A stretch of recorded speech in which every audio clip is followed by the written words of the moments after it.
Again, God should speak with us through His word. Let's all praise God. एक बार परमेश्वर अपने वचन के द्वारा हमसे बात करना चाहिए। आइए हम सब मिलकर उसके लिए तारीफ Praise the करेंगे। Lord, praise the Lord, praise the Lord, praise the Lord, praise the Lord, praise the Lord. Once again, we'll read 2 Samuel 11 chapter verse 1 and also verse 7. एक बार हम दूसरा शामिल 11वां अध्याय पहला वचन और 7वां वचन पढ़ेंगे। और जिस समय राजा लोग युद्ध करने को निकला करते हैं, उस समय अर्थात वर्ष के आरंभ में दाऊद ने योआब को और उसके संग अपने सेवकों और समस्त इस्राएलियों को भेजा, और उन्होंने अमोनियों का नाश किया और रब्बा नगर को घेर लिया। परंतु दाऊद यरूशलेम में रह गया। तब दाऊद ने उरिया से कहा, अपने घर जाकर अपने पांव धो। और उरिया राजभवन से निकला और उसके पीछे राजा के पास से कुछ इनाम भेजा गया। Read. And it came to 1 and 9. And it came to pass after the year was expired, at the time when kings go forth to battle, that David sent Joab and his servants with him and all Israel, and they destroyed the children of Ammon and besieged Rabbah. But David tarried still at Jerusalem. But Uriah slept at the door of the king's house with all the servants of his lord, and went not down to his house. Praise be to God's name. परमेश्वर के नाम की स्तुति हो। Last week we started meditating this word. पिछले हफ्ते इन वचनों के ऊपर हमने ध्यान करना शुरू किया था। Here we read about a war that took place between Ammonites and Israelites. यहाँ पे एक युद्ध के विषय में पढ़ते हैं जो इसराइली और अमोनियों के बीच में हुआ। And in this portion, the context of this portion that just now we read about three people. और ये जो वचन जिसके संदर्भ में अभी हमने पढ़ा, वहाँ पे हम तीन चरित्रों को हम देखते हैं। First we read about David, King David. पहला हम दाऊद राजा के विषय में पढ़ते Second we हैं। read about the soldier Uriah. दूसरा हम वो जो सैनिक था उरिया उसके विषय में देखते And हैं। thirdly we read about Bathsheba. और तीसरा हम बातशेबा के विषय में देखते Now हैं। here in the first verse we read about at the beginning of the year when kings they used to go to the battle. और पहले वचन में हम पढ़ते हैं कि साल के आरंभ में जो राजा थे वो युद्ध करने के लिए जाते थे। And but we read about David that he did not go for the war but he tarried in Jerusalem. लेकिन दाऊद के विषय में हम पढ़ते हैं कि वो युद्ध में नहीं गया और वो यरूशलेम में ही टिका रहा। As I told you, our life is a battlefield. जैसे मैंने आपको बताया, हमारा जीवन जो है वो एक युद्ध है। Our life in this faith is a battlefield.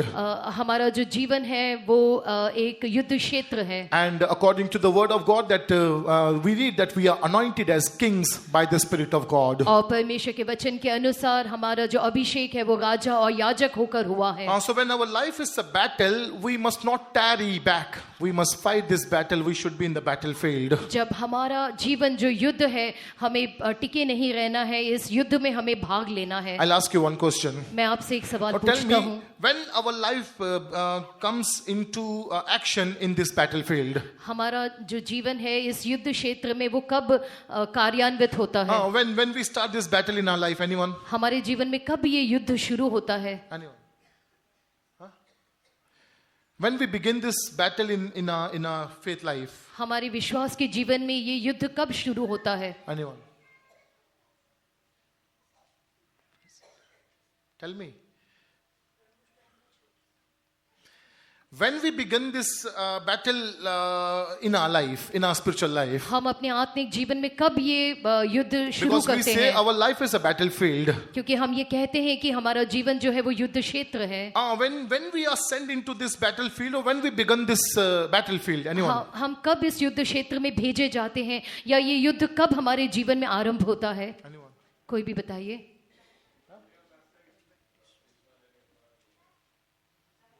हाँ? बोलो, कुछ भी बोलो।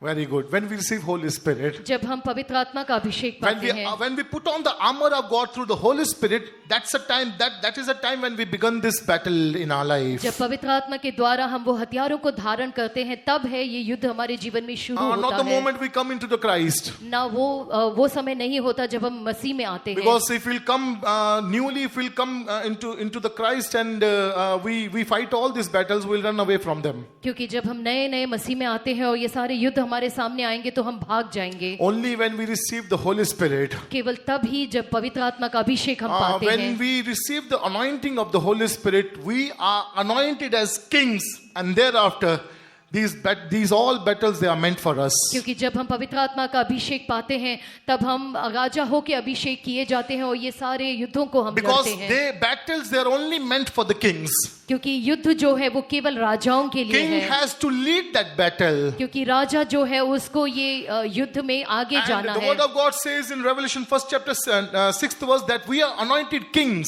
और प्रकाशित वाक्य पहले अध्याय के 6वें वचन में लिखा है हमें राजा होकर अभिषेक किया So गया when we है। are anointed by the Spirit of God, that's the time this all battle begins in our life, the spiritual battles. इसलिए जब हमें अभिषेक किया जाता है तब ये सारे आत्मिक युद्ध हमारे जीवन में आरंभ होते हैं। But we read about David that he did not go for the war, he tarried in Jerusalem. लेकिन दाऊद के विषय में हम पढ़ते हैं कि वो युद्ध में ना जाकर यरूशलेम में टिका रहा। And as I told you, when he tarried back in Jerusalem, what happened in his life? और जैसा मैंने आपको बताया था जब वो यरूशलेम में वो पीछे रुक गया तो उसके जीवन में क्या घटा। He saw Bathsheba and he took her to be his wife. और उसने बादशेबा को देखा और अपनी पत्नी होने के लिए उसको ले लिया। He committed sin because he did not go to the war. क्योंकि वो युद्ध में नहीं गया इसलिए उसने पाप किया। Dear ones, if we are anointed king and we are not taking part in this world, in this war, remember the spirit of lust will overtake us and we'll be indulged in certain the fleshly desires and all these lust. प्रिय लोगों, यदि राजा होने के बाद अभिषेक किए जाने के बाद हम युद्ध में हिस्सा नहीं लेते हैं तो संसार के जो पाप हैं और अभिलाषाएं हैं वो हमें जकड़ लेंगी। We should not forget that we are standing in a battlefield where every day we need to fight out some of the other battles. हमें ये भूलना नहीं है कि हम एक युद्ध क्षेत्र में हैं और कुछ ना कुछ युद्ध हमारे जीवन में चलते With रहेंगे। whom we are fighting? किसके साथ हम युद्ध कर रहे We are हैं? fighting with our own self. हम अपने आप से युद्ध कर रहे We need हैं। to fight with our own selves हमें अपने आप से लड़ने की because जरूरत we है are our biggest enemy. क्योंकि हम ही अपने सबसे बड़े शत्रु If हैं। we'll overcome ourselves, we'll overcome everything. यदि हम अपने आप के ऊपर जय पालेंगे तो हम सबके ऊपर जय प्राप्त But करेंगे। sadly, people they try to overcome others. They not bring themselves into dominion. They not bring themselves into subjection, but they'll try to bring others into subjection. लेकिन बड़े दुख की बात है कि कोई भी अपने आप के ऊपर जय नहीं प्राप्त करना चाहते, वो दूसरों के ऊपर हावी होना चाहते हैं। Praise be to God's name. परमेश्वर के Now नाम here की स्तुति David हो। is compared with the flesh. यहाँ पे दाऊद जो है वो शरीर के साथ उसकी तुलना की But when जाती we है। read about Uriah, लेकिन जब हम उरिया के विषय में पढ़ते हैं, God, when King David told him to go to his house to lay with the wife and to take rest, he refused. और जब राजा दाऊद ने उसको अपने घर जाके अपनी पत्नी के संग रहने को कहा, उसने उस बात के लिए इनकार कर दिया। He says because the war is going on and the ark of God is there and all God's people they are in this war. How can I go home and take rest? उसने कहा कि जब युद्ध चल रहा है, मेरे सारे संगी युद्ध में हैं और जब परमेश्वर की बादशाह का संदूक युद्ध है में है, तो मैं कैसे अपने घर में So जाकर we विश्राम कर as a सकता New हूँ? Testament people, we must hear in this context. We must take the example of Uriah, not the example of David. और हम जो नए नियम की कलीसियां हैं, इस संदर्भ में हमको उरिया का जो है उदाहरण लेना है, ना कि दाऊद का। So we'll learn from the word of God. Is it good for us to tarry in Jerusalem or is it bad for us? और हम परमेश्वर के वचन से सीख रहे थे कि यरूशलेम में रुके रहना हमारे लिए अच्छा है या नहीं। From the David's point of view, it is not good for us to tarry in Jerusalem. और दाऊद के दृष्टिकोण से यरूशलेम में रुका रहना हमारे लिए अच्छा नहीं But है। from the point of view of Uriah, it's good for us to tarry in Jerusalem. लेकिन उरिया के दृष्टिकोण से हमारे लिए यरूशलेम में रुका रहना अच्छा है। Dear people of God, we as a church, we must be well busy in this spiritual battle which is going on. इसलिए प्रिय लोगों, हम जो परमेश्वर के लोग हैं, हम लोग इस युद्ध भूमि में दिखाई देना चाहिए। Because if we will not partake in this battle, क्योंकि यदि हम इस युद्ध में हिस्सा नहीं लेंगे we तो will be overtaken by the Spirit. अभिलाषा की आत्मा है उससे हम जकड़े जाएंगे। Various works of the flesh will be seen in our life. बहुत सारे जो अभिलाषाओं के कार्य है वो हमारे जीवन में दिखाई The works देंगे of the flesh will be seen in our life. और अभिलाषाओं के जो काम है वो हमारे जीवन में दिखाई देंगे। शरीर के काम हमारे जीवन We'll में be दिखाई fulfilling देंगे the desires of our flesh every now and then. और शरीर की अभिलाषाओं को हम हर समय पूरा करते रहेंगे। This is what the Spirit of God spoke with us this morning. और आज सुबह के समय भी परमेश्वर की आत्मा ने हमसे यही When the बात Spirit of की। God says there is a broad way and many people, as my church, many people among my church, they are walking upon it. परमेश्वर की आत्मा ने कहा एक बहुत चौड़ा मार्ग है और मेरी कलीसिया उसमें चल रही है That shows about the comfortable life that we are living. और वो उस जीवन को दिखाता है जो बहुत ही आराम से हम जी A रहे हैं। comfortable life that we are living in our spiritual life. हमारे आत्मिक जीवन में एक आरामदायक जीवन हम जो बिता रहे We हैं। don't find essential to fight all these battles. हम इन युद्धों को लड़ना जरूरी नहीं समझते We हैं। we are opting out of these battles. हम इस युद्ध में से बाहर आना चाहते हैं। चुनाव करते, चयन करते, बाहर आने का चयन करते हैं हम लोग। So we need to be very careful. We need to fight all these battles, or else we'll be taken with the spirit of lust. इसलिए हमें बहुत सावधान रहना है। यदि हम इस युद्ध में से बाहर आते हैं तो जो शरीर की अभिलाषाएं हैं वो हमें जकड़ लेंगी। Praise be to God's name. Not only that, David was taken by another spirit, the spirit of slumber. ना केवल इतना ही, दाऊद जो है वो एक दूसरी भी आत्मा से जकड़ा हुआ था जो कि नींद की आत्मा है। सुस्ती के लिए। So he was taken by the spirit of slumber. और वो जो था वो सुस्ती की आत्मा से जकड़ा हुआ था। What made him to sleep up to the evening, and thereafter when he rose up, he saw Bathsheba and he took her to be his wife. क्या कारण था कि दाऊद शाम तक वो सोता रहा और शाम को जब वो उठा तो उसने बातशेबा को देखा और उसको अपनी पत्नी होने के लिए ले How we लिया। can know that the spirit of slumber is working in our life? हम कैसे जान सकते हैं कि ये नींद की आत्मा हमारे जीवन में कार्य कर रही है? If we really want to know whether the spirit of slumber is working in us, what is the reason whereby we can know the spirit is working in us? वो क्या बात है जिसके द्वारा हम ये जान सकते हैं कि नींद की आत्मा हमारे अंदर कार्य कर रही है? When we are not able to receive God as God, जब हम परमेश्वर को परमेश्वर होकर स्वीकार नहीं कर when we पाते, are ignorant about the presence of God. जब हम परमेश्वर के सम्मुख से अज्ञान रहते हैं। Read that verse in Romans 11 chapter verse 7 and 8. और इस वचन को हम पढ़ते हैं रोमियो 11वां अध्याय के 8वें और 9वें वचन में। 7 and 8. रोमियो 11 अध्याय 7वां और 8वां वचन।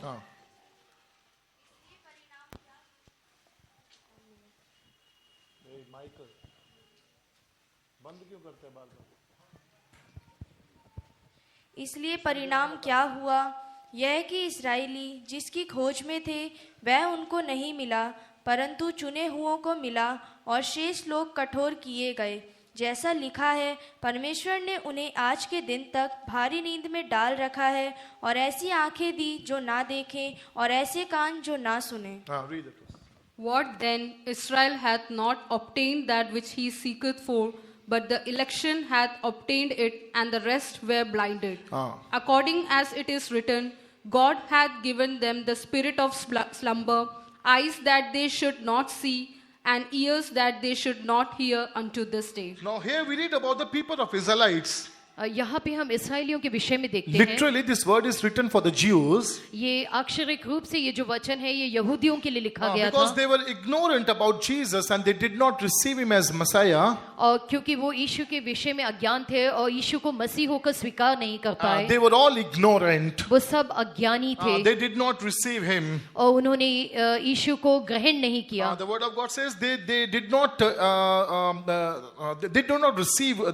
receive God as God. यहाँ पे लिखा है उन्होंने परमेश्वर को परमेश्वर होकर ग्रहण नहीं किया। And that's how other people, Gentiles, they were brought in. इसी प्रकार से जो अन्य जाति थे उनको अंदर लाया That's गया how we came in. और इसी प्रकार हम अंदर आ So पाए। dear ones, if we are ignorant about God's presence, if we are not receiving God as God, then the spirit of slumber will work in our life. इसलिए प्रिय लोगों, यदि हम परमेश्वर को परमेश्वर होकर ग्रहण नहीं कर पाते तो ये नींद की जो आत्मा है वो हमारे जीवन में प्रवेश कर If we are जाएगी। ignoring God, यदि हम परमेश्वर से अज्ञान है तो ignoring means नकारते हैं. If we are ignoring God's presence, if you are ignoring God in our life, if you are ignoring the truths of God, if you are ignoring the word of God, that shows that we have the spirit of slumber working in us. यदि हम परमेश्वर को नकारते हैं, सच्चाई को नकारते हैं, वचन को नकारते हैं, तो हम इस प्रकार जान सकते हैं कि नींद की आत्मा हमारे अंदर कार्य कर रही So है। dear ones, let's not give room for the spirit of slumber these days. Let's we be taken by the spirit of lust.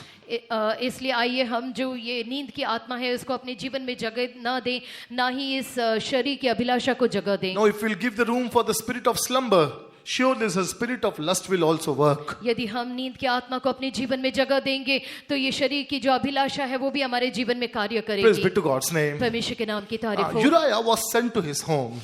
Urea जो है उसको उसके घर King भेजा गया। David told him to go and take rest in his house, राजा दाऊद ने उससे कहा कि तू अपने घर जाकर विश्राम but he कर, did not go there. लेकिन वो नहीं गया। Being a soldier, he did not leave the battlefield. वो सैनिक होने के नाते उसने युद्ध भूमि को नहीं छोड़ा।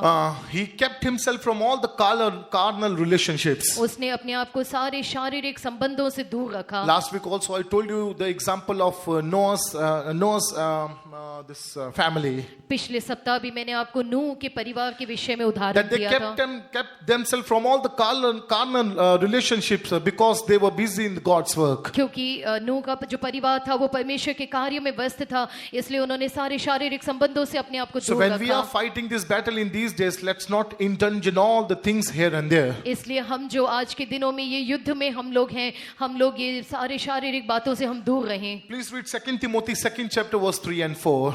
आइए हम दूसरा तिमोथी दूसरा अध्याय तीसरा और चौथा वचन पढ़ेंगे। Please. 2 Timothy 2nd chapter 3 and 4. दूसरा तिमोथी दूसरा अध्याय तीसरा और चौथा वचन। मसीह यीशु के अच्छे योद्धा के समान मेरे साथ दुख उठा जब कोई योद्धा लड़ाई पर जाता है तो इसलिए कि अपने भर्ती करने वाले को प्रसन्न करे, अपने आप को संसार के कामों में नहीं फंसाता। Thou therefore endure hardness as a good soldier of Jesus Christ. No man that warreth entangle himself with the affairs of this life, that he may please him who had chosen him to be a soldier. Now the word of God says we are the soldiers of Christ. परमेश्वर का वचन कहता है हम परमेश्वर के सैनिक हैं And being a soldiers, we are meant to fight this battle. और योद्धा होने के नाते हमें ये युद्ध लड़ना है। We cannot opt out of this battle being a soldiers of God. हम इस युद्ध से बाहर आने के लिए हम चयन नहीं कर सकते क्योंकि हम परमेश्वर के योद्धा हैं। And also, as we are the soldiers of Christ, and when we are in the battlefield, we should not indulge in other works of this world. और क्योंकि हम योद्धा हैं और परमेश्वर के युद्ध में हैं, इस संसार के कामों में हमें अपने आप को नहीं We फंसाना need to be very चाहिए। fervent and busy in battling all these wars. हमें परमेश्वर के युद्धों को लड़ने के लिए बहुत व्यस्त रहना Praise चाहिए। be to God's name. परमेश्वर के नाम की So स्तुति as I हो। told you, we'll meditate certain points from the word of God, that it is good for us to be in Jerusalem or it is bad for us to be in Jerusalem. और हम इस बात में ध्यान करेंगे कि यरूशलेम में टिका रहना हमारे लिए अच्छा है या हमारे लिए अच्छा नहीं है। What will happen if we'll tarry in Jerusalem, and what will happen if we'll go out of Jerusalem? क्या होगा यदि हम यरूशलेम में रुक जाएं और क्या होगा यदि हम आगे चले जाएं? What are the experience of Jerusalem? We will read from the word of God. यरूशलेम के क्या अनुभव हैं ये हम परमेश्वर के वचन से पढ़ते हैं। From the word of God, we'll meditate all these things. So please listen carefully and thereby apply all these things in your life. और परमेश्वर के वचन से ये सारी बातों के हम ध्यान करेंगे, इसके लिए कृपया ध्यान से सुने और अपने जीवन में इसको प्रयोग में लाएं। Praise be to God's name. परमेश्वर के नाम की स्तुति Firstly, हो। being in Jerusalem, we read about the zeal. पहला यरूशलेम में होने के हम धुन से हम तुलना करते हैं। धुन को देखते हैं. धुन In को Jerusalem, there is a zeal.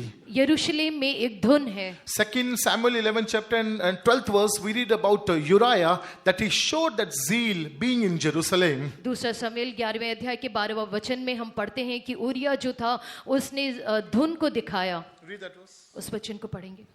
Dawood ने ऊरिया से कहा, आज यहीं रह और कल मैं तुझे विदा करूंगा, इसलिए ऊरिया उस दिन और दूसरे दिन भी यरूशलेम में रहा। And David said to Uriah, Tarry here today also, and tomorrow I will let thee depart. So Uriah abode in Jerusalem and day and the morrow. Now, when David said to Uriah that tarry ye in Jerusalem, when he insisted that I'll stay in Jerusalem, then David said, okay, you stay back in Jerusalem. जब urea ने दाऊद से जिद की कि मैं यरूशलेम में ही रुका रहूंगा, तब दाऊद ने उसे कहा ठीक है तू वहीं रुका रहे। When he was permitted by the king to go to his house, जब राजा द्वारा उसको अपने घर जाने की अनुमति मिली, in verse 9 we read that he slept at the door of king's house. और 9वें वचन में हम पढ़ते हैं कि वो राजभवन के द्वार पर ही लेट गया। He slept at the door of king's house with all the servants of the Lord and went not down to his house. वो स्वामी के सब सेवकों के साथ ही राजभवन के द्वार में लेट गया और अपने घर को नहीं गया। In the 10th verse he says, और 10वें वचन में वो कहता है, I went not down to his house. David said unto Uriah, camest thou not from thy journey when thou didst thou not go down into thine house? 11th verse he says, and Uriah said unto David, the ark, the Israel and Judah abide in tents, and my lord Joab and the servants of my lord are encamped in the open fields. Shall I go into mine house and eat and drink and to lie with my wives? As thou livest, as thy soul liveth, I will not do this thing. और जब दाऊद ने उससे पूछा क्या तू यात्रा करके नहीं आया तो अपने घर क्यों नहीं गया, तब उरिया ने दाऊद से कहा जब संदूक और इस्राएल और यहूदा झोपड़ियों में रहते हैं और मेरा स्वामी योआब और मेरे स्वामी के सेवक खुले मैदान पर डेरे डाले हुए हैं, तो क्या मैं घर जाकर खाऊं पीऊं और अपनी पत्नी के साथ सोऊं?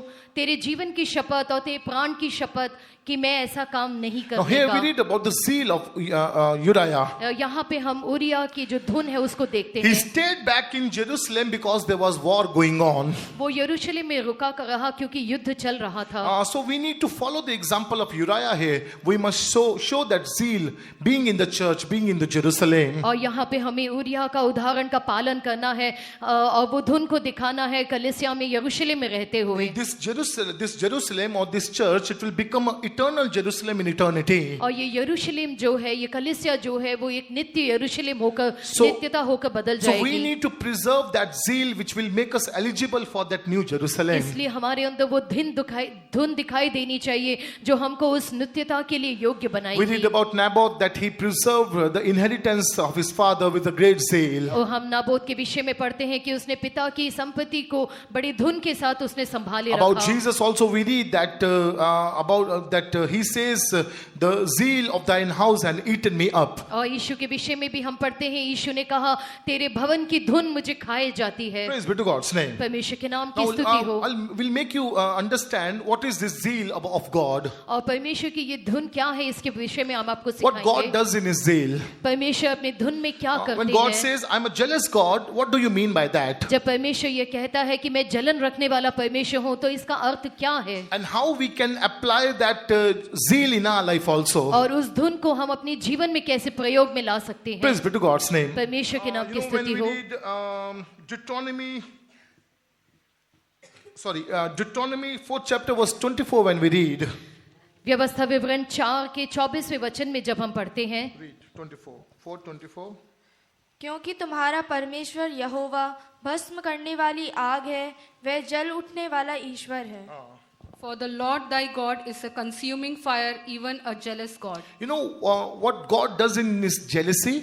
आप जानते हैं कि परमेश्वर अपनी जलन में क्या करता Why we है? say that God is a jealous God? हम क्यों कहते हैं कि परमेश्वर जलन रखने वाला परमेश्वर Listen है? carefully. ध्यान से सुनिए। See, husband should get jealous when his wife is not faithful towards him and when he see that wife is not loving him.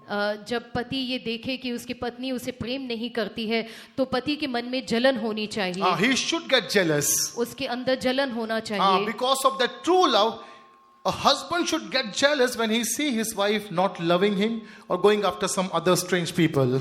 सच्चे प्रेम के कारण जब उसकी पत्नी उसके पीछे उसको ना प्रेम करे, तब पति के अंदर जलन होनी चाहिए। This is what God is doing towards us. यही है जो परमेश्वर हमारे प्रति भी Because करता he है, loves us, क्योंकि वो हमें प्रेम करता है, because he has bought us, क्योंकि उसने हमें खरीदा है, because he has paid a price for us, क्योंकि उसने हमारे लिए दाम चुकाया because he है, has made us his own. क्योंकि उसने हमें अपना बनाया है। And when we are not found faithful towards him and going after strange things and people, God is getting jealous over us. और जब हम दूसरी बातों के पीछे हम परमेश्वर के प्रति विश्वास योग्य नहीं रहते, और हम पराई बातों के पीछे जब हम जाते हैं तब परमेश्वर को जलन होती है। Jealousy means fiercely protective and possessive. जलन रखने का अर्थ है कि किसी के प्रति अत्यधिक प्रेम करना। Protective and possessive. Gen Z people, they know all these terms. Possessiveness, protective. These youths, all these, they know all these things and they use all these phrases. और जितने भी जेनजी जो पीढ़ी है वो इन सारे शब्दों को, इन बातों को Jealousy, जानते in हैं। other words also, no way accepting the disloyalty. Okay,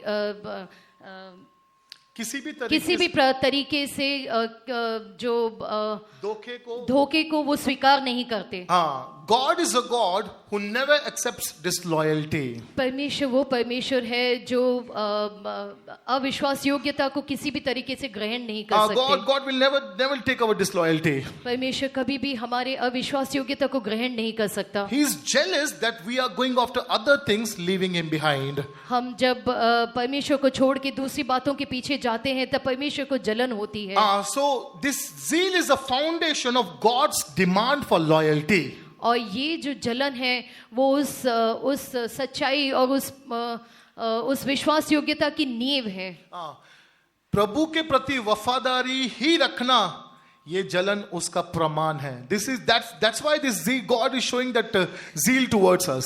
इसीलिए परमेश्वर हमारे प्रति वो जलन रखता है। But we are not faithful. लेकिन हम विश्वास योग्य We नहीं being हैं। Christ's wife, we are not faithful. हम परमेश्वर की पत्नी होने के बावजूद भी हम विश्वास योग्य नहीं हैं। The first 4 commandments that God gave to His people. पहले 4 जो आज्ञाएं परमेश्वर ने अपने लोगों को दी, He says, I'm a jealous God. वो परमेश्वर कहता है मैं जलन रखने वाला In परमेश्वर हूँ। Exodus 20 chapter verse 3 and 4 when we read. निर्गमन 20वें अध्याय के 3 और 4 वचन को जब हम पढ़ते Please हैं, read that verse fast. उस वचनों को पढ़ेंगे। तू मुझे छोड़ दूसरों को ईश्वर करके ना मानना, तू अपने लिए कोई मूर्ति खोद कर ना बनाना, ना किसी की प्रतिमा बनाना जो आकाश में या पृथ्वी पर या पृथ्वी के जल में है। Because I'm a jealous God. नहीं लिखा है।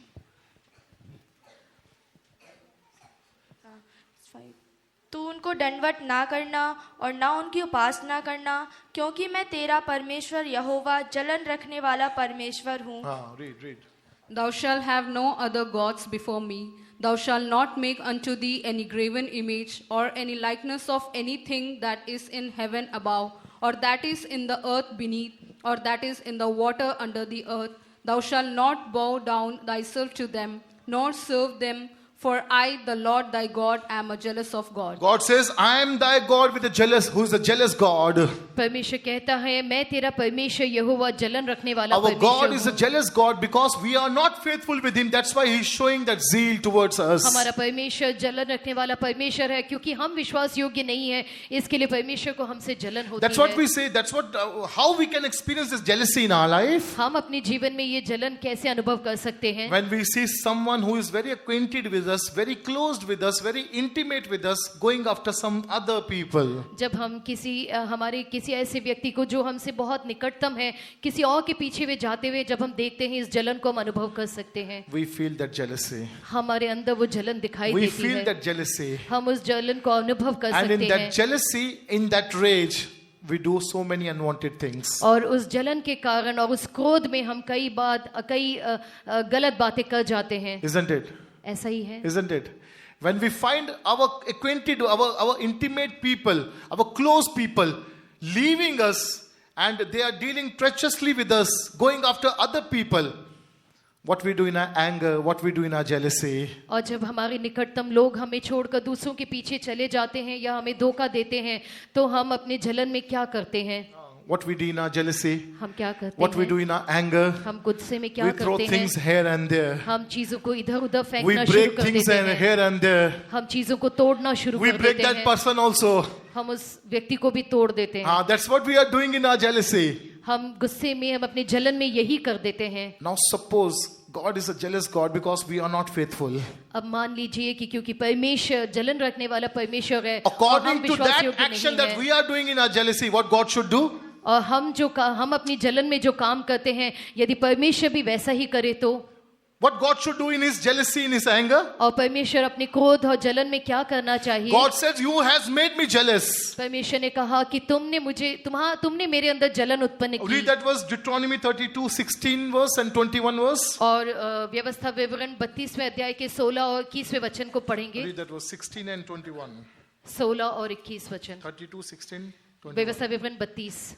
उन्होंने पराये देवताओं को मानकर उसमें जलन उपजाई और घृणित कर्म करके उसको रीस दिलाई। हाँ, correct. हाँ, 21. उन्होंने ऐसी वस्तु मानकर जो ईश्वर नहीं है मुझ में जलन उत्पन्न की और अपनी व्यर्थ वस्तुओं के द्वारा मुझे रिस दिलाई। Now, who has made God jealous? Read in English also. They sacrifice unto devils, not to God, to gods whom they knew not, to new God that came newly up, whom your fathers क्या feared पढ़ not. रही है? 16th verse I said. They provoked him to jealousy with strange gods, and abominations provoked they him to anger. 16th verse. 21st verse says, they have moved me to jealousy with that which is not God. They have provoked me to anger with their vanities. 21वां वचन कहता है, उन्होंने ऐसी वस्तु मानकर जो ईश्वर नहीं है मुझ में जलन उत्पन्न की और अपनी व्यर्थ वस्तुओं के द्वारा मुझे रिस Now दिलाई। everyone tell me, who made God jealous? अब आप सब लोग बताइए, किसने परमेश्वर के अंदर जलन उत्पन्न की? Who made God jealous? किसने परमेश्वर के अंदर जलन उत्पन्न की? We made him jealous. हमने उसके अंदर वो Because जलन we उत्पन्न went की, after other gods. क्योंकि हम पराये देवताओं के We पीछे went चले after गए, other people. हम पराये लोगों We के went पीछे after चले the world. गए, हम संसार के पीछे Even चले after गए। tasting the love of God, we went after other strange loves. परमेश्वर के प्रेम को चखने के बावजूद हम पराये प्रेम के पीछे चले गए। We are making God jealous more and more these days. इन दिनों में हम परमेश्वर के अंदर और भी जलन उत्पन्न करते ही But जाते still हैं, God is not consuming us. लेकिन तब भी परमेश्वर हमें भस्म नहीं करता। Why? क्यों? Because the word of God says he is slow to anger. क्योंकि परमेश्वर का वचन कहता है वो विलंब से क्रोध करने वाला That doesn't परमेश्वर mean है। that he is not getting angry. इसका अर्थ ये नहीं है कि वो गुस्सा नहीं He is होता, getting angry, but slowly that anger is increasing. And one day, if we'll be dealing with him in the same way, we'll be overthrown by in his anger. और वो धीरे धीरे परमेश्वर के अंदर क्रोध उत्पन्न होता है और वो एक दिन अपने क्रोध में हमारे साथ बर्ताव करेगा और हमें उलट पुलट कर देगा। God will avenge that treacherous way that we did against God. और परमेश्वर के खिलाफ हमारी उन बुरे मार्गों का परमेश्वर एक दिन बदला लेगा। How's the zeal today towards God? हमारी जो धुन है वो God is परमेश्वर a के jealous प्रति God. कैसी है? His people must be jealous about him. परमेश्वर जलन रखने वाला परमेश्वर है, परमेश्वर के लोगों को भी परमेश्वर के लिए धुन होनी If we don't चाहिए। have that understanding of calling him our Lord, we don't have that intimacy of God, intimacy with God. यदि परमेश्वर को अपना परमेश्वर होकर बुलाने की वो समझ आपके अंदर नहीं है तो परमेश्वर के साथ वो निकटतम संबंध की We आपके must have अंदर that नहीं jealousy, होगा। same jealousy towards God also. हाँ, इसलिए हमें परमेश्वर के प्रति वही जलन होनी What kind चाहिए। of jealousy we must keep? किस प्रकार की जलन हमारे अंदर होनी If someone चाहिए? is prophesying, I must also prophesy. I must get that gift also. यदि कोई और भविष्यवाणी करता है तो हमारे अंदर भी वो आग्रह होना चाहिए कि मुझे भी भविष्यवाणी करनी है। Praise be to God's name. परमेश्वर के नाम For की स्तुति example, हो। a father brings chocolate for two of children in a family. उदाहरण के लिए एक परिवार में एक पिता अपने बच्चों के लिए 2 चॉकलेट लेकर आते For हैं। one, he is bringing 100 rupees chocolate. For another, he is bringing 20 rupees chocolate. एक बच्चे के लिए वो 100 रुपए की चॉकलेट लाता है, दूसरे बच्चे के लिए 20 रुपए वाली। To one, he is giving 100 rupees chocolate. To one, he is giving 20 rupees chocolate. एक को वो 100 रुपए वाली चॉकलेट देता है और एक को 20 रुपए वाली। Now tell me, what would that child who's receiving a 20 rupees chocolate would feel? आप बताइए, वो 20 रुपए वाली चॉकलेट जिस बच्चे को मिलेगी उसको कैसा लगेगा? He'll feel jealous. उसको जलन होगी, He'll be burning in his that jealousy inside him. उसके अंदर ही अंदर वो जलता रहेगा। He may not tell outwardly, वो बाहर नहीं but दिखाएगा, he'll desire that I should get that 100 rupees chocolate. लेकिन उसके अंदर वो आग्रह होगा कि वो 100 रुपए वाली चॉकलेट मुझे भी मिलनी This is चाहिए। what happening whenever we come to the presence of God. यही होता है जब भी हम परमेश्वर के सम्मुख में आते To हैं। some, God is giving the fullness of anointing. To some people, not even that. Not even 1 rupee. किसी किसी को परमेश्वर आत्मा की भरपूरी देता है और किसी किसी को 1 रुपए का But भी नहीं। that does that make us jealous? क्या वो हमारे अंदर जलन उत्पन्न that bothers करता है? us. क्या Does that उससे bothers us? क्या उससे हमें चिंता Are होती we है? concerned when we see others filling in that fullness? जब हम दूसरों को आत्मा में भरपूरी में भरते हुए देखते हैं तो क्या हम चिंतित होते हैं? Does we get jealousy when we see others prophesying and we are not? जब दूसरे भविष्यवाणी करते हैं तो क्या हमारे अंदर जलन होती है We या नहीं? need to feel jealousy towards that God who's gifting that person, but we are not doing that because we are not surrendering. उस परमेश्वर के प्रति हमें जलन होनी चाहिए जो वो दान उनको देता है और हमें नहीं देता। We must be rewarded equally when we will surrender in the presence of God. हम जब परमेश्वर के सम्मुख में समर्पित करते हैं तो एक ही प्रकार से हमको दान मिलना For चाहिए। example, उदाहरण के लिए Jesus spoke about one example in the Word of God. यीशु ने एक दृष्टांत दिया परमेश्वर के A वचन में। master had a vineyard. एक स्वामी था जिसकी दाख की बारी थी। He went to the road and told laborers, go and work in my vineyard, and whatever is rightful for you, I'll give you. और वो मार्ग में निकला और दासों से कहा जो कुछ भी ठीक होगा वो मैं तुमको दूंगा और तुम मेरी दाख की बारी The में first जाओ। hour of the day, पहली जो पहर थी उस दिन की, for first hour of the day, he went in the road and brought some people and sent them to the vineyard to work. वो पहले पहर में मार्ग में निकला और कुछ लोगों को अपनी दाख की बारी में उसने भेजा। Then after in the second hour of that day, he went again and saw some people standing there and said, why you standing here? Go and work in the vineyard. Whatever is rightful for you, I'll give you. और दूसरे पहर में भी वो उसी प्रकार बाहर निकला और कुछ लोगों को मार्ग में खड़े होकर देखकर कहा तुम यहाँ बेकार क्यों खड़े हो, मेरी दाख की बारी में जाओ और दिन जब पूरा होगा तो जो ठीक होगा वो मैं तुमको दूंगा। When the work was going on, और जब कार्य चल रहा था he thought the labors are not enough. At the last hour of the day, at the 11th hour, he went out and saw some people standing there and told them, go to my vineyard and work, and I'll give you whatever is right. और जब उसने देखा कि काम अभी और भी है तो वो आखिरी पहर में दोबारा बाहर निकला और कुछ लोग जो बेकार थे उनको दोबारा अपनी दाख की बारी में भेजा और कहा कि जो कुछ ठीक होगा वो मैं तुमको दूंगा। And the day was over. और दिन खत्म हुआ And these laborers, they came to receive their wages. और जब दिन खत्म हुआ तो ये सारे मजदूर अपने अपने पगार के लिए उसके पास Firstly, आए। the one who came at the last hour, he went and he received that wages. और जो आखिरी पहर में जो आए थे वो सबसे पहले पहुंचे और उनको उनकी जो तनख्वाह थी वो मिली। He received 100 rupees. उसको 100 रुपए मिले। And the one who came in first hour in the morning, he saw that person receiving 100 rupees and thought, if he came on the 11th hour and he's receiving 100 rupees, most probably I'll get 1,000 rupees because I came in the first hour. और जो पहले पहर में जो लोग आए थे जब उन्होंने देखा आखिरी पहर वालों को 100 मिल रहे हैं तो उन्होंने अपने हृदय में सोचा कि उनको निश्चित ही उनको 1,000 रुपए मिलेंगे क्योंकि जो आखिरी में आया था उसको 100 मिले। With 1 hour of work, he can get 100 rupees. I worked throughout the day for 12 hours. I'll get 1,000. At least I'll get 1,000 rupees. जब उसको आखिरी 1 घंटे काम करने के लिए 100 रुपए मिले और जो मैं पूरे दिन काम कर रहा हूँ तो मुझे 1,000 रुपए तो मिलेंगे Now, he. when he came and stood before his master to receive his wages, और जब वो स्वामी के सम्मुख आके उसकी तनख्वाह के लिए खड़ा हुआ he received the same 100 rupees. उसको भी 100 रुपए ही मिले He became jealous, और उसके अंदर जलन हुई, became angry, उसको क्रोध and आया। said, I worked 12 hours. उसने कहा मैंने 12 घंटे काम किए I worked for 12 hours and you are making me equal with that person who worked with 1 hour. और मैंने 12 घंटे काम किया और तुमने मुझे उसी के साथ लाके खड़ा किया जिसने 1 ही घंटे काम किया है। Then master said, because you are keeping an evil eye upon me, because I'm a good, that's why you're keeping an evil eye upon me. और स्वामी ने उससे कहा क्योंकि मैं अच्छा करता हूँ इसलिए तू मेरे ऊपर बुरी दृष्टि रखता Dear है। ones, we need to get jealous when others they are getting blessing, not jealousy in a negative way, but positively way. That I should also get that receiving and blessing. प्रिय लोगों, जब दूसरे लोग आशीष पाते हैं तब आपके अंदर जलन होनी चाहिए। ये एक नकारात्मक जलन नहीं बल्कि ये सकारात्मक जलन है जिसके लिए आप भी आशीष We must पाएं। also feel that lacking and wanting in our life when others they are getting that fullness. जब दूसरों को वो भरपूरी मिलती है तो आपके अंदर वो घटी आपको महसूस होनी We चाहिए। must be bothered about that lackness and wanting in our life when others they are being fulfilled with that rejoicing and joy.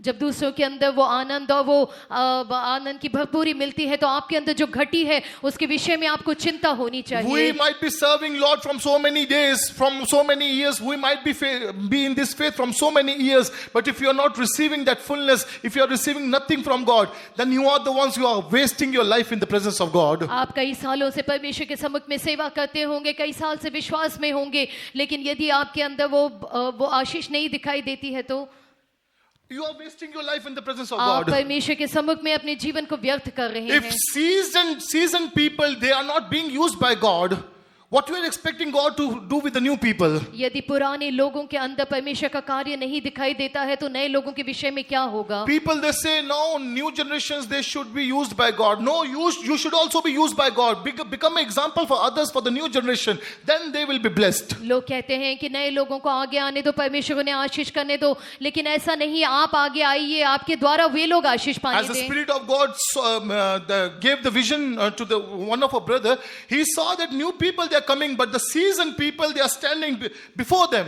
और जैसे हमारे एक भाई ने दर्शन देखा कि पुराने लोग खड़े हैं और नए लोग आए जा रहे हैं। They are walking perfectly. They are walking uniformly. Then only new people, they are coming and joining them. जब पुराने लोग वो एक साथ चल रहे हैं, एक साथ बढ़ रहे हैं, तब नए लोग उनके साथ आकर मिल जाते When new हैं। people, they are coming for the meeting, old ones, they are doing nothing. They'll see what kind of believers they are. जब नए लोग आते हैं तो वो देखते हैं पुराने लोग यूं ही खड़े हैं, कुछ करते नहीं, तब उनको क्या होगा? What kind of learning we are giving to them. हम उनको किस प्रकार की शिक्षा दे रहे What kind हैं? of teachings we are giving to them. क्या हम उनको किस प्रकार की शिक्षा We दे who रहे are हैं? seasoned believers, we must become an example for others. हम जो पुराने विश्वासी लोग हैं, हमको दूसरों के लिए एक उदाहरण होना When new चाहिए। believers, they are receiving blessings, we must also think that I should get that blessing and fullness in my life too. जब हम दूसरे विश्वासियों को आशीष पाते हुए देखते हैं तो हमें ये सोचना चाहिए कि हमारे जीवन में भी वो आशीष हम आनी सोचते हैं हम चाहिए। दौड़ लिया, हम इतने साल हो गए, अब करने का जरूरत क्या है, अब चिल्लाने की जरूरत क्या है, अभी अभिषेक बनने की जरूरत क्या है? So we think like that. That's why the word of God says, पहले the first shall be last and the last shall be first. इसलिए परमेश्वर का वचन कहते हैं जो पहले थे वो अंतिम हो जाएंगे और जो आखिरी थे वो पहले हो You जाएंगे। have to hold on your to place in the Lord. You have to hold on to your place in the Lord. परमेश्वर में जो आपका स्थान है उस स्थान को आपको If पकड़े रहना you पड़ेगा। give your place to other, you will not get your place again. यदि आप अपने स्थान को दूसरों को दे देंगे वो स्थान आपको दोबारा नहीं Dear मिलेगा। ones, you have to hold your place in the Lord. तो ये लोगों परमेश्वर में जो आपका स्थान है उसे पकड़े रहना The होगा। zeal of God will help you to do that. परमेश्वर की जो धुन है उसके लिए आपको If you will सहायता have करेगी। zeal concerning your life, you will not see others what they are doing. You will have that intimacy with God every now and then. यदि आपको परमेश्वर के प्रति धुन होगी, आप दूसरों की परवाह नहीं करेंगे, आप परमेश्वर में आगे बढ़ते See रहेंगे। what God is doing in His jealousy. परमेश्वर अपने जलन में क्या करते हैं? In Isaiah 37 verse 32 we read that He is separating a remnant for Him. यशाया 37 के 32वें वचन में हम देखते हैं कि वो अपने लिए छुड़ाए हुए लोगों को अलग कर रही। That was 37-32. क्योंकि यरूशलेम से बचे हुए और सियोन पर्वत से भागे हुए लोग निकलेंगे, सेनाओं का यहोवा अपनी जलन के कारण यह काम करेगा। Read 31 also. Read 31 and 32. यहूदा के घराने के बचे हुए लोग फिर जड़ पकड़ेंगे और फले फूलेंगे। And the remnant that is escaped of the house of Judah shall again take root downward and bear fruit upward. For out of Jerusalem shall go forth a remnant, and they that escape out of Mount Zion, and the zeal of the Lord of hosts shall do Now this. the remnant, the word remnant is being used, all those who are spent, which is left over is called remnant. और ये बचे हुए वो लोग हैं जो पीछे छूट गए थे। तो पीछे छूट गए means everything, when everything is spent, जब सब कुछ खत्म हो गया, खर्च हो जाता है, खर्च when हो everything जाता is है, spent, जब सब कुछ खर्च हो जाता the है, thing which remains with you is called remnant. जो चीजें आपके साथ छूट जाती हैं उसे कहते हैं बचे हुए। That's what the word of God says. God in His jealousy, He is making this remnant to come and rule. और परमेश्वर का वचन कहता है कि परमेश्वर अपनी जलन में ये बचे हुए लोगों को फिर जड़ पकड़ेंगे और फूलेंगे फलेंगे। What this remnant is, what God is doing with this remnant, परमेश्वर इन बचे हुओं के साथ में क्या करते हैं? they take root downward but bear fruit upward. वो जड़ पकड़ेंगे, वो नीचे की ओर जड़ पकड़ेंगे और ऊपर की ओर फूलेंगे फलेंगे। This is a blessed experience a child of God must have in his life. और परमेश्वर के एक बच्चे के अंदर ये आशीषित अनुभव दिखाई देना These are the चाहिए। days when we have to be grounded deep inside the love of God. That's what I told you last night also. इसीलिए मैंने पिछले रात भी आपको ये बताया कि हम लोगों के अंदर परमेश्वर का ये प्रेम गहराई में दिखाई देना We चाहिए. have to be rooted deep inside the love of God, and when we are rooted deep inside the love of God, our life will become fruitful before others. हमारा जीवन जब गहराई में परमेश्वर के प्रेम में जड़ पकड़े रहेगा, तब हमारा जीवन दूसरों के लिए फलदायक होगा. Okay, I'll explain you one thing. मैं आपको एक चीज Romans बताऊंगा. 5:5 says the love of God has been shed abroad in our hearts through the Holy Spirit. Romeo 5:5 में लिखा है, पवित्र आत्मा के द्वारा परमेश्वर का प्रेम हमारे हृदयों में उंडेला गया है. How is that love visible to others? Anyone? वो जो प्रेम है वो दूसरों के ऊपर कैसे प्रकट The होता love है? of God which has been shed abroad in our hearts through the Holy Spirit,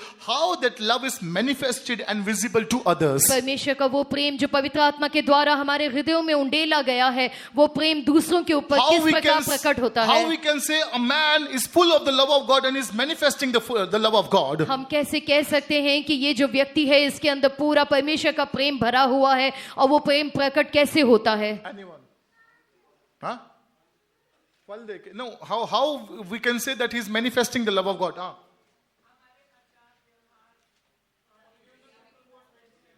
Huh?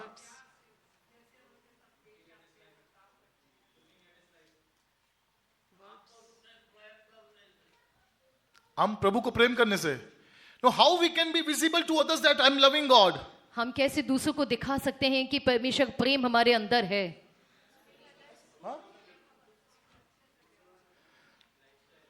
By filling in the Spirit, आत्मा में भरने के द्वारा. by filling in the anointing. जब हम अभिषेक में भरते हैं. See, when Michal saw David dancing before the ark of God, जब मीकल ने राजा दाऊद को परमेश्वर के वाचा के सम्मुख नाचते she हुए saw देखा, she saw only David dancing before the ark. उसने केवल दाऊद को नाचते हुए And when she देखा. asked, why you are dancing like this before others?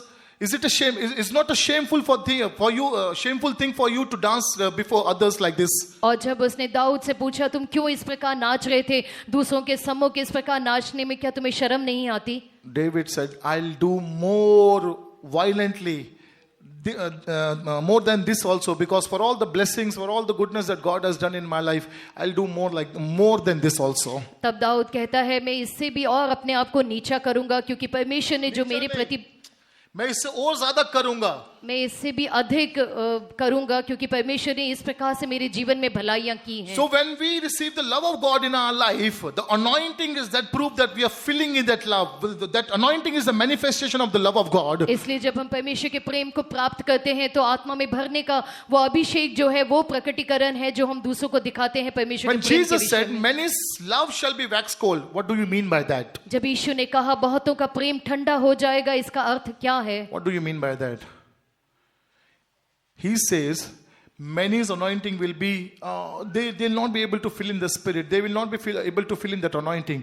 And many's anointing will be wax cold. और इसका अर्थ ये है कि बहुत लोग आत्मा में अभिषेक में नहीं भर पाएंगे, बहुतों का अभिषेक ठंडा पड़ जाएगा. Anointing is the very sign of the Holy Spirit. Anointing is the very sign of the love of God. अभिषेक जो है वो पवित्र आत्मा का और परमेश्वर के प्रेम का चिन्ह है. Anointing is the very proof of the love of God. अभिषेक ही है जो वो परमेश्वर के प्रेम का सबूत Where है. there is no anointing, there is no love in you. यदि कोई अभिषेक नहीं, इसका अर्थ आपके अंदर कोई If प्रेम you are नहीं not है. able to fill in the anointing by any reason, dear ones, you must know there is no love of God in you.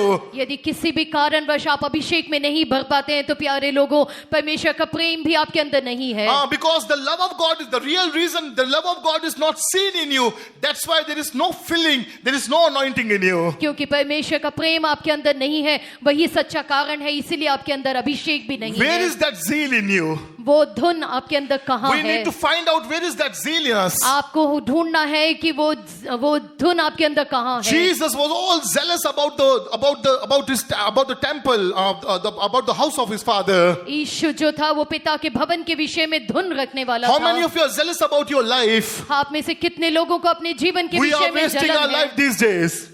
We are wasting our life हम these अपने days. जीवन को इन दिनों में व्यर्थ कर We are रहे हैं wasting our time these days. इन दिनों में हम अपने समय को We are व्यर्थ कर wasting our रहे हैं days these days. इन दिनों में हम अपने दिनों को व्यर्थ कर रहे हैं That jealousy is not seen in us anymore. वो जलन और हमारे अंदर नहीं दिखाई We are not देती jealous about our life. हम अपने जीवन के प्रति We are कोई not जलन jealous नहीं about the रखते truth of God. सच्चाई के प्रति We कोई are not जलन हमारे jealous अंदर about the नहीं presence of God. परमेश्वर के हजूरी के विषय We are कोई not जलन jealous नहीं about that anointing. उस अभिषेक के विषय में हमें Dear कोई ones, जलन we नहीं need to have that jealousy among us working all the time. वो जलन हमारे अंदर हमेशा कार्य करते हुए दिखाई देनी चाहिए That's only possible when we wait in the presence of God, when we wait in और Jerusalem. ये तभी संभव है जब हम परमेश्वर के सम्मुख में और यरूशलेम में हम टिके So in रहेंगे Jerusalem, there is zeal that we need to occupy and we need to bring into operation. इसलिए यरूशलेम में वो जलन है जो हमारे अंदर काम करना चाहिए Praise be to God's name. परमेश्वर के नाम की Lastly, स्तुति I'll tell you हो one thing and we'll wind up and next week, God willing, I'll explain you that. एक और बात मैं आपको बताऊंगा उसके बाद हम खत्म करेंगे अगले सप्ताह हम इसके आगे ध्यान Secondly, करेंगे being in Jerusalem, we need to become testimony. दूसरा यरूशलेम में रहते हुए हमको गवाही होकर We should बदलना not है go out of Jerusalem if we want to testify about God. यदि हम परमेश्वर की गवाह होकर बदलना चाहते हैं तो हमको यरूशलेम से बाहर नहीं जाना है In Luke 24th chapter, लूका 24वां अध्याय verse 13 and 18, when we read, जब हम 13वां और 18वां वचन पढ़ते हैं we read about two disciples there. हम दो चेलों के विषय में पढ़ते We हैं read about these disciples. They left Jerusalem and they were going out. और हम इन चेलों के विषय में पढ़ते हैं कि वो यरूशलेम से बाहर जा रहे थे Read that verse. उस वचन को पढ़ेंगे Luke 24th chapter, verse 13 and 18. लूका 24 अध्याय 13वां और 18वां वचन उसी दिन उनमें से दो जन इमाउस नामक एक गांव को जा रहे थे जो यरूशलेम से कई 7 मील की दूरी पर था। यह सुनकर उनमें से क्लियोपास नामक एक व्यक्ति ने कहा, क्या तू यरूशलेम में अकेला परदेशी है जो नहीं जानता कि इन दिनों में उसमें क्या हुआ? And behold, 2 of them went that same day to a village called Emmaus, which was from Jerusalem about 60 furlongs. And the one of them, whose name was Cleopas, answering said unto him, Art thou only a stranger in Jerusalem, and hast not known the things which are come to pass there in these days? Praise be to God's name. परमेश्वर के Dear नाम ones, की here स्तुति we हो। read about these two disciples who left Jerusalem and they were going to Emmaus. और यहाँ पे हम दो चेलों के विषय में पढ़ते हैं जो यरूशलेम से निकलकर इमाउस नाम के गांव को जा And you रहे know थे what happened when they left Jerusalem? आप जानते हैं जब उन्होंने यरूशलेम को छोड़ा तब क्या हुआ Their eyes were blinded. उनकी आंखें जो थी वो अंधी की गई Not थी literal.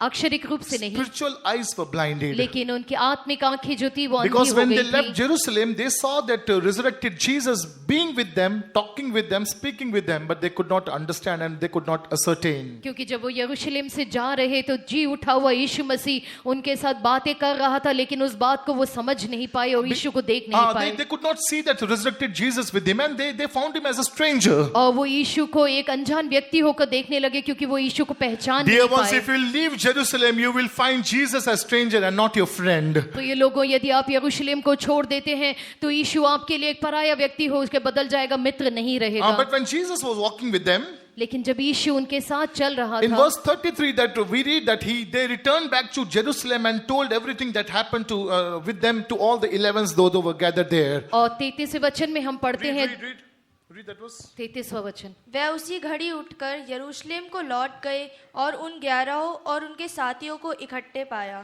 And they rose up the same hour and returned to Jerusalem and found the 11 gathered together and them that were with them. Now they returned back to Jerusalem in order to testify all the things that happened with them. और उनके साथ जो कुछ भी हुआ था उसकी गवाही देने के लिए वो यरूशलेम को If लौट you आए have to testify about God, you need to be in the presence of God. You need to be in Jerusalem यदि आपको परमेश्वर की गवाही देनी है तो आपको यरूशलेम में होना for पड़ेगा all the things that God has done in our life. परमेश्वर ने जो कुछ भी हमारे जीवन में किया है, Let's not be ashamed of testifying about God. हम उसके विषय में गवाही देने से शर्मिंदा ना हो Let's not feel ashamed before others accepting Jesus in our life. हम दूसरों के सम्मुख में यीशु को अपने जीवन में स्वीकारने के लिए शर्मिंदा ना हो Some people they don't reveal Jesus before others because they feel shy. कई लोग दूसरों के समूह की अपने आप को मसीह को प्रकट नहीं करते हैं क्योंकि उनको इस विषय में शर्म आती They है। hide their identity. वो अपनी पहचान को छुपाते हैं। Jesus says, if you will not accept me before others, I'll deny you before all others. ईश्वर ने कहा यदि तुम मनुष्यों के सम्मुख मेरे को ग्रहण नहीं करोगे तो मैं सबके सम्मुख तुम्हें तुच्छ If जानूंगा। we deny Jesus, he will deny us. यदि हम यीशु का इनकार करेंगे But वो if हमारा इनकार we'll करेगा। accept Jesus before all others without any shame and shyness, surely God will accept us all before all others in heavens, before angels, before his Father. यदि हम यीशु को सबके सामने ग्रहण करते हैं, मान लेते हैं, तो परमेश्वर वो हमें सारे स्वर्ग के सामने, स्वर्गदूतों के सामने ग्रहण करेगा। We have to become a testimony for God, हमें परमेश्वर के लिए गवाही for होकर all बदलना that है। God has done in our life. वो सब बातों के लिए जो परमेश्वर ने हमारे For लिए that किया, purpose only God did all those things in our life. उस उद्देश्य के लिए ही सब कुछ परमेश्वर ने That हमारे we लिए किया, become a testimony for people. ताकि हम दूसरों के लिए गवाह We होकर must बदल become a जाएं, channel of salvation for others. ताकि हम दूसरों के लिए उद्धार का स्रोत We होकर must बदल spread the जाएं, word of God by through our testimonies. ताकि हम अपनी गवाही के द्वारा परमेश्वर के वचन को As I फैलाएं। told you, जैसा मैंने आपको बताया, we are the biggest gospel. हम सबसे बड़े सुसमाचार We हैं। are the living gospel. हम जीवित Our सुसमाचार life हैं। is the biggest living gospel. हमारा जो जीवन है वो सबसे बड़ा जीवित सुसमाचार With है। our life, we can bring so many people to the salvation. हम अपने जीवन के द्वारा अनेकों लोगों को उद्धार में लेकर So, आ dear ones, सकते हैं। let's all become a testimony these days, being in Jerusalem. इसलिए प्रिय लोगों, यरूशलेम में रहते हुए आइए हम सब गवाही Let's होकर not बदल go out जाएं। of Jerusalem and become a stranger to God. हम यरूशलेम से बाहर निकलकर परमेश्वर के लिए अनजान न बन Let's not जाएं। go out of the church and become a stranger to God. हम कलीसिया से बाहर जाकर परमेश्वर के लिए अनजान न बन जाएं। Let's be with the Lord in His presence in Jerusalem and become a testimony for others. हम यरूशलेम में परमेश्वर के साथ बने रहकर दूसरों के लिए गवाही होकर बदल जाएं। We must labor for God with for others, and we must bring them to salvation with our testimonies. हम दूसरों के लिए परिश्रम करें और उनको उद्धार में लेकर आए और हम गवाह होकर बदल जाएं। That's what the Saint Paul says, that we are surrounded with the big clouds of testimonies. और यही संत पौलुस ने कहा कि एक गवाहों के एक बड़े बादल ने हमें घेर रखा है। Not only good testimonies, even bad testimonies are there. लेकिन न केवल अच्छी गवाहियां परंतु बुरी गवाहियां And भी Saint हैं। Paul says that we are surrounded with a great cloud of testimonies. There are not only good testimonies, even bad testimonies that we need to learn from. और जब संत पौलुस ने ये कहा कि एक बड़े बादल, गवाहों के बादल ने हमें घेर रखा है, तो इसमें केवल अच्छी नहीं परंतु कुछ बुरी गवाहियां भी हैं What जिनसे are the हमको bad सीखना है। testimonies? बुरी गवाहियां क्या If we हैं? not preserve our life, we'll be overthrown like them, those who are overthrown before us. यदि हम अपने जीवन को संभालेंगे नहीं तो जिन लोगों को परमेश्वर ने निकाल दिया तो उनके समान हम भी निकाले जाएंगे। Because about Israelites written that they were overthrown in the wilderness, and in the above verses we read that these are all things written for our admonition and also for our examples. और परमेश्वर के वचन में लिखा है इसराइलियों को जंगल में परमेश्वर ने उलट दिया था, इसलिए यदि हम भी अपने जीवन को संभाले, ये सारी बातें हमारे ये- उदाहरण के लिए लिखी गई. ये These are सारे- all things written for our example. ये सारी बातें हमारे लिए उदाहरण स्वरूप लिखी गई So हैं। not only following the good testimonies, we must also learn from bad testimonies. ना केवल अच्छी गवाहियों से परंतु बुरी गवाहियों से If भी we हमें not preserve सीखना our है। life, हमें अपने जीवन को संभालना if है। we're not cautious about our life, यदि हम अपने जीवन के प्रति dear सावधान ones, नहीं we रहेंगे, may lose the presence of God. हम परमेश्वर के We समूह may को खो lose देंगे। Jerusalem from our हम life. यरूशलेम को अपने जीवन We से should खो not leave देंगे। Jerusalem. हमें यरूशलेम We को must छोड़ना abide नहीं in है। Jerusalem. हमको यरूशलेम में When बने that war रहना is है। going on, we must abide in Jerusalem. जब वो युद्ध चल रहा हो तब हमें For यरूशलेम में God to बने give us रहना grace in है। the coming days to abide in Jerusalem, when this battlefield, when we are in the battlefield, shall we all praise God. आने वाले दिनों में जब युद्ध की भूमि में हम हो तो यरूशलेम में बने रहने के लिए परमेश्वर हमारी सहायता करे। आइए हम सब मिलकर तारीफ Praise the करेंगे। Lord, praise the Lord, praise the Lord, praise the Lord, praise the Lord, praise the Lord, praise the Lord, praise the Lord, praise the Lord, praise the Lord, praise the Lord, praise the Lord. Praise you, Jesus. Amen, amen, amen. Being in Jerusalem, we must manifest the zeal of God. यरूशलेम में बने रहकर हमको परमेश्वर की जलन को प्रकट We करना must have है। the zeal for concerning our life. हमारे जीवन के प्रति हमको We जलन must have होनी zeal चाहिए। concerning the truth of God. परमेश्वर की सच्चाई के लिए हमको We जलन must होनी have zeal चाहिए। concerning the doctrine. हमारे उपदेश के लिए हमको We जलन must have होनी zeal चाहिए। concerning the fellowship. और संगति के विषय में हमको जलन होनी Being in चाहिए। Jerusalem, we have to manifest this zeal towards God. और यरूशलेम में बने रह के परमेश्वर के प्रति इस जलन को हमको प्रकट करना For God है। to fill us with this zeal in the coming days, let's all praise God. आने वाले दिनों में ये जलन परमेश्वर हमारे अंदर दिखाई, आइए हम सब मिलकर तारीफ करेंगे। Praise the Lord, praise the Lord, praise the Lord, praise the Lord, praise the Lord, praise the Lord, praise the Lord, praise the Lord, praise the Lord. Being in Jerusalem, God should help us to become a testimony, a living testimony testimony for God. Let's all praise God. यरूशलेम में बने रहते हुए जीवित गवाह होकर बनने के लिए परमेश्वर हमारी सहायता करे। आइए हम सब मिलकर तारीफ करेंगे। Praise the Lord, praise the Lord, praise the Lord, praise the Lord, praise the Lord, praise the Lord. God undertook and meeting our meeting and blessed it. Let's all praise God. परमेश्वर ने हमारी आराधना को बोझ उठाया, आशीष किया। आइए हम सब मिलकर तारीफ करेंगे। Praise the Lord, praise the Lord, praise the Lord, praise the Lord, praise the Lord, praise the Lord, praise the Lord, praise the Lord, praise the Lord. In the coming days also, God's presence should be with us and preserve us and lead us. Let's all praise God. आने वाले दिनों में परमेश्वर का समर्थ हमारे साथ रहना चाहिए, हमें चलाना चाहिए। आइए हम सब मिलकर उसके लिए Praise the तारीफ Lord, करेंगे। praise the Lord, praise the Lord, praise the Lord, praise the Lord, praise the Lord, praise the Lord, praise the Lord. Surrendering our spirit, soul, body into the mighty hands of God. Let's all praise God. हमारे शरीर, प्राण और आत्मा को परमेश्वर के सामर्थ्य हाथों में सौंपते हुए आइए हम सब मिलकर तारीफ करेंगे। Praise the Lord, praise the Lord, praise the Lord, praise the Lord, praise the Lord, praise the Lord, praise the Lord, praise the Lord, praise the Lord. Giving all glory, honor, and praises to the Father, Son, and Holy Spirit. Let's all praise God. सारा आदर, मान, महिमा पिता, पुत्र और पवित्र आत्मा को देते हुए आइए हम सब मिलकर तारीफ Praise the करेंगे। Lord, praise the Lord, praise the Lord, praise the Lord, praise the Lord, praise the Lord, praise